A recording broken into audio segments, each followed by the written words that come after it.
Նկատած կլինեք, որ կալուգացի օլիգարխը եւ իր թիմակիցները վերջին օրերին ինչ որ 300,000 ադրբեջանցու թեմա են տանում։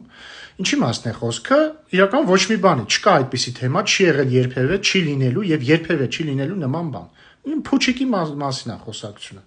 Բայց ինչի են նրանք հորինել այս հեքիաթը եւ հերոսաբար պայքարում դրա դեմ, որտեղ այլ ասելիք չունեն։ Եվ չեն կարող օրինակ սահմանի զոհերի վրա քաղաքական դիվիդենդներ հավաքել եւ նրանց արյունը դարձնել քաղաքական կապիտալ, որտեղ սահմանի զոհեր չկան, 2 տարուց ավել, 2 տարի 2 ամիս մոտ սահմանի զոհ չկա։ Նրանք չեն կարող ասել, որ մենք շարունակում ենք մնալ շրջափակման մեջ, որովհետեւ Ադրբեջանի տարածքով երկաթգծով ապրանքներ ենք ներմուծում Հայաստան։ Ինչ ասեն ուրիշ այդ մարդիկ։ Ստիպված sense հեքիաթներ պետք է հորինեն, չգիտեմ, իրանց իսրայելցի գեներալն նախ խորհուրդ տվել, թե Կալուգա քաղաքի հարկայինի պետին տեղակալը, թե սեքսի նախարարը, այդ արդեն չգիտեմ։ Բայց մենք իրականում մարդիկ բերել ենք Հայաստան։ Ուզում եմ բոլորը սա հստակ իմանան։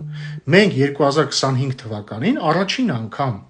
համապատասխան վիճակագրության վարման շրջանում ապահովել ենք ներգաղթ եւ 2025 թվականին 8000 հոգի ավել է մտել Հայաստան,